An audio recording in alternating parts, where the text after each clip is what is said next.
Hi, my name is Abby Landry and I'm a self-published author.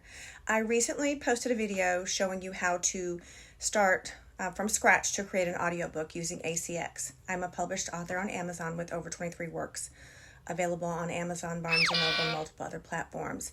This is a short little video about 7 helpful hints when creating your first audiobook. Things that I just was like, is this correct or not? So hopefully this will be helpful and we'll get started. All right, for number 1. I saw lots of videos on how-to things prior to making my first audiobook, and one of the biggest misconceptions I found was a lot of people saying, oh, you can use an AI voice. Well, maybe you can on some platforms, but with ACX Audible, you cannot. And I'll tell you an example. I had an audition for one of my books, and it was perfect voice, and I hired them, and the book never came out. I kept messaging them and saying, hey, is there a problem? Finally, they let me know that the person had been fired and banned from ACX and Audible forever because they used an AI voice and did not make that public. They were like trying to trick the system. So you cannot use an AI voice with Audible. Oh, no! Number 3.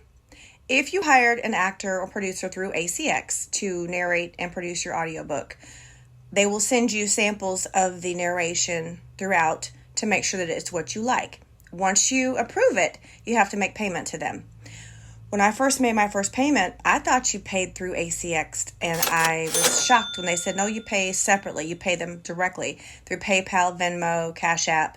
And I thought, is this legit? So I kind of panicked at first. But then I realized they are contractors. So the contract is through ACX, but you pay them separately. And I had some issues paying people that were overseas. 2 of my people live in Britain somewhere, and one in Britain, one in Germany. But they couldn't do Zelle. They couldn't do, I forget how I even paid them. It was a nightmare trying to get it over there. So just make sure you know where they're at, what country, and what type of payment they want, or what type of payment they accept before you sign them to a contract, because I think this person thought I wasn't trying to pay them, but I could not figure out how. It took us 2 weeks.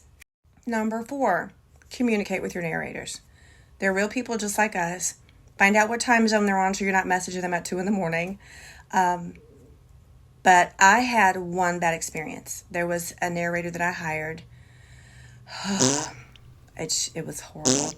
This person, I signed the contract with them, and then they got sick. And I said, well, okay, I understand that, I'll give you 2 more weeks because their voice, they caught a really bad cold, and you can't narrate something if your voice is scratchy and sick.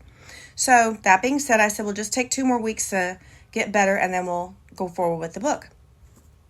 So at this point, I don't know what happened with them. I was messaging them, so they finally sent me a sample, and it sounded horrible. Not because their voice was scratchy, but because it wasn't what I asked for. I asked for music in the intro. They told me it didn't sound good. First of all, this is my book, not yours. And if I want it to have music, that's what I want. But because they didn't like it, they didn't want to do it. So I said, you know what? Let me just do this. Let's just table this. Let's cancel it.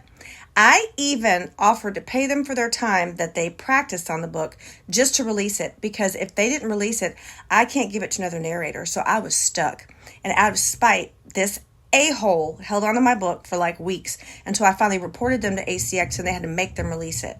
So communicate with your narrators, ask them the time frame, and just be in communication with them prior to. Tell them what you want, and make sure that that's okay before you sign the contract, because my book was held up. It didn't come out for Christmas last year, and I was so livid, but I was stuck because they did it because they were angry. But they wanted to tell me what to do for my book. Number 5, know the guidelines. Read the rules and regulations, read the guidelines, send emails, make phone calls. ACX is really wonderful about answering your questions. They're very knowledgeable. If they don't know the answer, they will put you on hold and get someone who does. Sorry, I kicked over my light.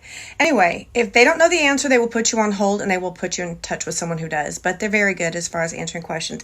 I had a situation where on my children's books, I like music. It's just fun. It's whimsical. I had one producer that told me it's not allowed, because you will have some people that don't know how to do it. They may be very new and they don't know that they can add music, and it's royalty-free music. But he told me you couldn't do it. And if I didn't know better, I would have believed him and I would have just rolled with it the way he gave it to me. But I knew better because I had it on my other books, but he just was insistent, no, it's in the guidelines. And he even sent me some type of blurb that said that, and I don't know where he got it from because it's not their rules, because it was allowed. Number 6, when you do get a narrator that you like, check their reviews, check their social medias, see if they are who they say they are, and what type of reviews they have, if they were easy to work with, if they were difficult to work with. But they can actually become your best ally, because once the book is live, I kind of use that to my advantage to help to promote it, because you get something called promo codes, which we'll discuss in the next point. But it's a good marketing tool. So just check them out. Some people will tell you, this is my first time doing an audiobook. I don't know really how. And I was kind of right there. I said, well, we're doing it together. So just check them out. Number 7, promo codes. So I didn't even know what they were. I had to call and ask them, because I was like, what does this mean? Once your book goes live, you get, I think I got 50, 25 for the UK and 25 for the United States. What those are, it's a link. It's a shareable link, and you can give it to anyone you like, and they can download the book and listen to the audio book. I give so many to my narrators because they can post them on their social media. They can give them away as prizes, as incentives for something. The only catch is you don't have to have Audible to listen to the book, but you have to have Audible in order to do a review. So be mindful of who you give them to, because if they're not able to give you a review, you're just giving it away just because you want to.